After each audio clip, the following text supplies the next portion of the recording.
Bon, victoire facile ce soir. Ouais, victoire facile. Je pense qu'il y a eu. On a fait vraiment un bon match, ça fait plaisir. On avait à cœur de se rattraper à la maison après le match d'Angers, qui, même si on a gagné, n'était pas génial. Et je pense qu'aujourd'hui, on a fait ce qu'on voulait faire. On a été intensif en défense et en attaque. Et je pense que c'était un beau match. Ils ont payé un peu la frustration que vous aviez accumulée à Lyon? Certainement, la frustration de Lyon et la frustration de gagner contre Angers, mais de ne pas faire un premier match génial à la maison. Donc on avait vraiment à cœur de se rattraper pour cette deuxième sortie à la maison. Et aussi voilà, la déception de perdre de très peu contre Lyon, qui forcément... Tout en faisant un bon match par contre. Ah, maintenant il faut enchaîner. Oui, il faut enchaîner. Ça va aller vite, hein? Oui, et puis on a une grosse semaine là. Angers déjà la Coupe de France, donc ça c'est un objectif, c'est ça passe ou ça casse. On n'a pas le droit à l'erreur en Coupe de France. C'est chez elle, à la maison on n'a pas été brillant, donc il va falloir aller l'arracher là-bas. Et après Nantes, qui est pas très bien en ce moment, mais il va falloir aller gagner là-bas, c'est un déplacement. C'est jamais fait. Des bons matchs comme ce soir, pour la confiance quand même, c'est bien. Vous avez bien répété, bien... Oui, on a répété nos gammes, on a développé le jeu qu'on voulait, du jeu rapide, de la défense dure. Voilà, tout le travail qui paye. Maintenant, le plus dur, on le sait, c'est de répéter ça le plus souvent possible et tout le temps sans avoir de coups de mou. Et voilà, on l'a fait ce soir. Maintenant, il faut que ça continue sur les matchs suivants. Merci. Cette atmosphère qui est peut-être un petit peu particulière. Bonsoir à tous. Voilà, c'est le deuxième match à la maison, je commence à me sentir un peu chez moi. Il y a un truc de particulier, ça fait des années que je rencontre Basketland et j'ai toujours admiré le maillot et la salle. Ça a toujours été pour moi très dur de venir jouer ici quand j'étais à Tarbes.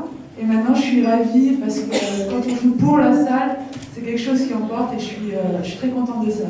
J'ai toujours admiré ce maillot et cette salle et cette ambiance particulière qui fait que Basketland est Basketland aussi. Et quoi dire de là? Ouais, ça suffit.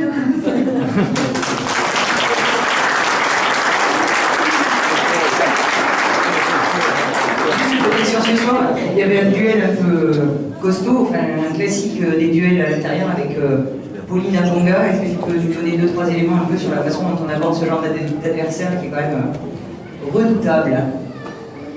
Oui, c'est quelqu'un, on sait que c'est une bonne joueuse, on sait qu'elle joue beaucoup de ballon, alors on essaie de faire notre mieux déjà, de l'énerver en lui proposant des choses difficiles et de défendre un peu comme on peut. Mais je pense que ce soir, on n'a pas été trop mal. On a vu beaucoup d'aide quand on était passé. On a vu des bonnes rotations en défense. On a vu beaucoup d'engagement, d'interception, de trappe. On s'est battu en rond aussi. Donc voilà, c'est ce qu'il faut. Des accompagnants, on en rencontrera tous les week-ends. Et voilà, continuer à dans le sens et à défendre tout ensemble surtout. Merci Laurent.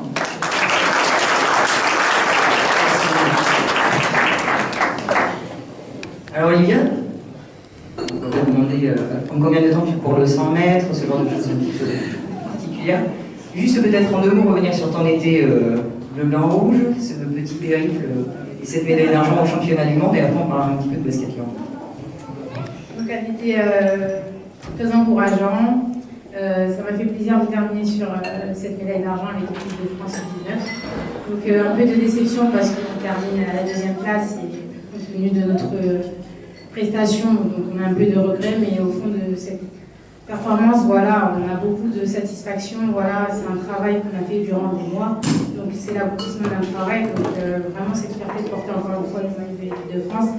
Et voilà, je pense que le niveau mondial, voilà, je pense qu'on a su montrer que la France a des capacités de rivaliser avec des équipes comme les États-Unis ou le Canada, l'Australie, qu'on a vu en Champions League.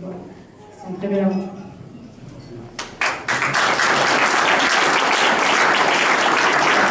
Plus personnel et dans le cadre de cette année à Basketland, tu es dans ta 2e année, vous êtes arrivé l'année dernière très fort avec Valéria. Donc comment toi tu positionnes un peu ta saison là sur, par rapport à l'équipe et par rapport à ton propre parcours dans cette équipe cette année? Donc voilà, c'est ma 2e année, donc toujours une année de plus. Voilà, on espère progresser individuellement comme collectivement. Donc essayer de confirmer les efforts et les performances qu'on a pu faire l'année dernière. Donc voilà, essayer de ne pas se mettre de pression, d'être sereine, d'avancer et de ne pas reproduire les mêmes erreurs qu'on commettre lors des matchs. Je pense que le staff nous fait confiance et c'est vraiment important. Et voilà.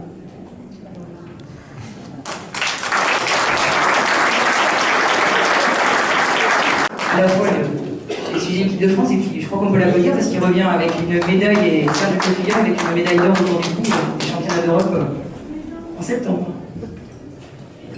Serge, il y a toujours la médaille autour du cou, non? Non, moi, simplement, ce que je voudrais dire, je passe toujours avec autant de plaisir dans les Landes, donc Basketland.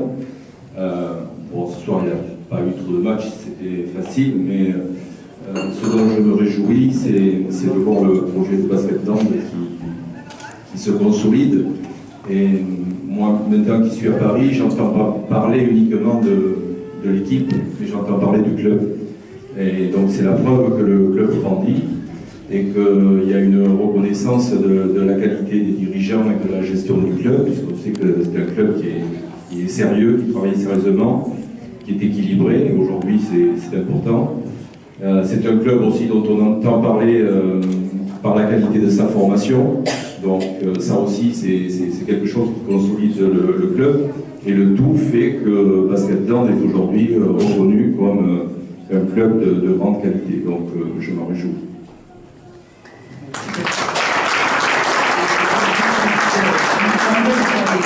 Un peu de nos internationales. Ah, mais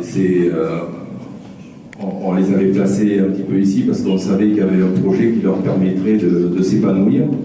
Parce que nous, depuis très longtemps, au Centre fédéral, on encourage les jeunes à aller dans des clubs où ils peuvent jouer et non pas être sur le banc.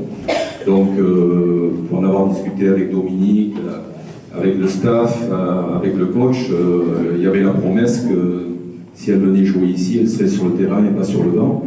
Et bon, je rejoins ce que je dis tout à l'heure, c'est un club sérieux puisque les promesses ont été tenues et que la France entière voit que Olivia grandit, pousse, et bon voilà, et que l'été prochain, elle sait qu'il y a des échéances, voilà, et que elle n'est pas arrivée au bout de son parcours, et on compte sur elle. Merci Patrick. Voilà. On m'a donc chargé, après cette semaine un petit peu mouvementée, de demander quelques nouvelles de du projet du Basketland Arena. Donc, en quelques mots, est-ce que vous pouvez nous annoncer quelques petites avancées? Oui, c'est une avancée énorme. Il y a longtemps que j'ai envie de parler parce que beaucoup parlent en place. J'entends beaucoup de mensonges, de provocations et ça agace un peu. Alors, simplement le projet qui avance, la communauté de communes, le département, la région, l'État, a fait le choix d'accompagner Basketland dans son projet de développement par la réalisation d'un équipement sportif digne d'une équipe professionnelle.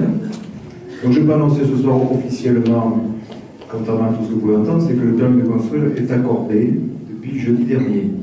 Donc ça veut dire que maintenant le projet est sur les rails, c'est l'aboutissement d'un projet lancé maintenant avec Bernard, avec la région, avec Stéphane, avec les représentants de l'État. Depuis maintenant, je reprends les documents, depuis 2007, on travaille sur le projet. Donc depuis jeudi, on a officiellement le papier accordant le permis de construire. C'est-à-dire que maintenant, définitivement, les travaux commenceront en début 2014 pour pouvoir tenir les engagements qu'on avait pris les uns et les autres de livrer cet équipement à Basketland pour la saison 2015-2016, comme on l'avait dit.